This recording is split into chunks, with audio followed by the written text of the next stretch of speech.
Good evening, everyone. Phil here, and welcome to the Daily Wrap for what was Wednesday, the 19th of June, 2024. A day of final content before the huge Shadow of the Erdtree DLC releases for Elden Ring later in the week, which I know absolutely everyone is super excited for, including me. Let's be honest, it's the biggest release of the year. We're 6 months into the year. This is by far the biggest release that's come out this year. There hasn't really been anything else AAA ginormous at all of note, and the things that you thought were going to be great weren't. So this is it. This is the first actual big one that I think everyone is so looking forward to, anticipating to see everyone play, right? And so I'm excited. I hope you are too. But today we had to wrap up everything else. And so on today's podcast, it was way more chill and laid back, no specific topics, a lot of just kind of Q&A, hanging out. And then we got into the finale of oh God, still what? Wow, I can't remember the name of the game. I literally can't remember the name of the game. Still Wakes the Deep. What? I'm serious. I don't even remember it being called that. I thought it was like Still Lies the Deep. I guess it's Still Wakes the Deep. Yeah, I guess it really is. Yeah, Still Wakes the Deep. Wow, I played the game for 2 days. I can't even remember what the fucking name of the game is. That's pretty bad. I mean, this is what happens when I play Street Fighter. Street Fighter burns my brain out because I have to have so much concentration and everything. It literally kills my brain. So anyway, Still Wakes the Deep. All right, I beat it today. All right, and I beat it. It was roughly 5 hours of gameplay. Roughly. Could I have gone out of my way to make the playthrough a little longer? Yeah, but actually, here's the weird thing about it. Unlike other horror games, this game is very linear. It doesn't really have any side content areas or anything like that, and you're not going to look for hidden logs that are going to explain the backstory of what's going on in a survival horror game. It doesn't have any of that.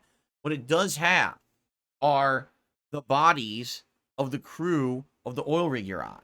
And the thing is that's really weird about this, they're the collectibles, meaning there's certain areas you can go to see a body that you normally wouldn't have seen if you just went the other way. And all you do is when you see them, you press the button that says look, and you say, oh God, someone, that's horrible that happened to them, or oh God, someone else died. And that's it. Like, there's nothing to it. But apparently those are the collectibles of the game. Now, I didn't know that at first. So at the beginning of the game, I wasn't looking for bodies at all. I didn't really give a shit. Because the thing is, you see death all around you. Like, you see people dying left and right during the course of the game, especially the second half of the game.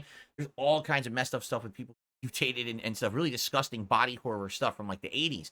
And so why on earth would you think in your head that there was anything to do with a collectible or something like that? The game doesn't tell you either. Like, there's no counter or anything. But apparently someone said, yes, if you find everybody in the game, you get like an achievement. And I was like, that's kind of silly. Anyway, so I'm going to give a full thoughts on Still Wakes the Deep on Friday morning's Level 1 podcast. But in a nutshell, there's a lot of things this game does well, and there's one or two things it does poorly. I think the things it does well outweighs what it does poorly, but I'm just going to say this, and we'll talk more in detail about it on Friday.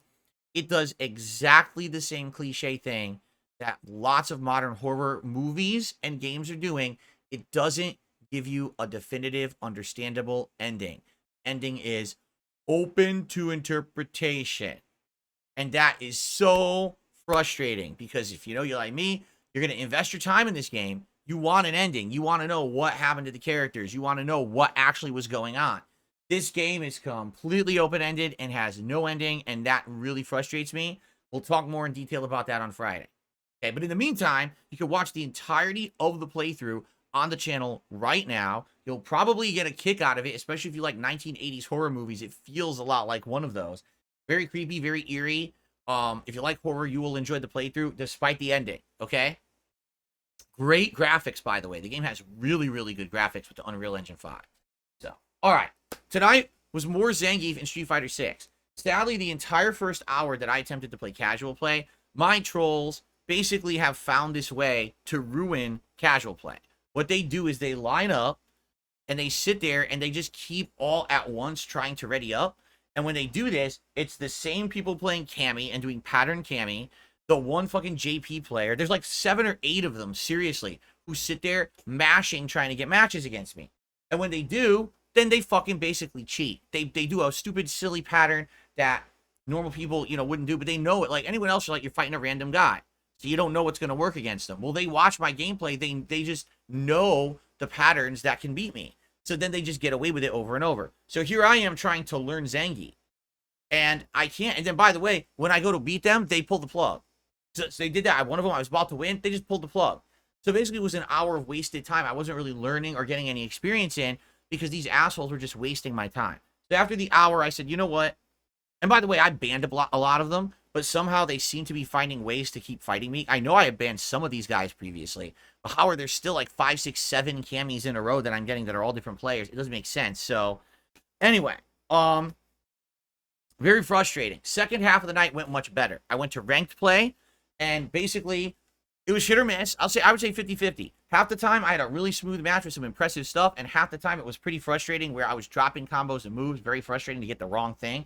But man, I had some great matches. I had a match where I had this much health against a fucking Dalsim, and I came back. I came back and got him with like a level 3 super. Then I got him in the corner. Two combos. I came back. I was like, wow, that's nuts. You know, to come back when you have like no energy and be able to come back is wild. And I did that a few times tonight. I was comboing level 3 super.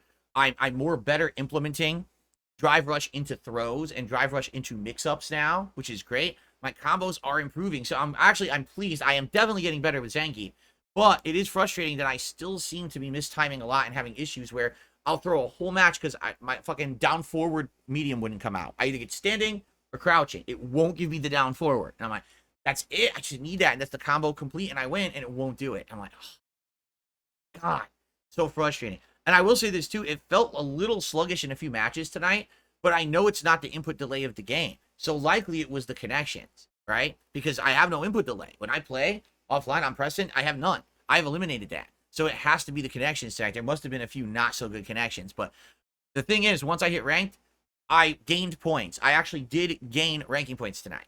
So that's good. You know, I'd say with Zangief, Honda, I'm doing pretty darn good. With Dalsim, I was just under losing. I just lost a few points. Lily was the disaster. Lily was like, it's just unplayable online. She can't be played. It's like, what the fuck? She's such a bad character. I didn't use Blanca yet. But anyway, I had a good time. I did learn. The second half was worth it. The first half was a complete waste. Like, the whole first hour against trolls, just wasting time.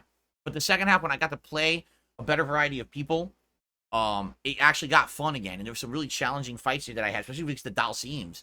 That were really good fights, close fights, going back and forth, and really good stuff. So I hope you'll check out the gameplay. Notably, the second half, the second video tonight, will definitely be better than the first, okay? All right, so that is it for the streaming week. Now, we head right into the Shadow of the Erdtree DLC. We've all been waiting for this all dang year. It's finally here. Hope you will join me on Friday. The way it's going to work is I'm not here tomorrow.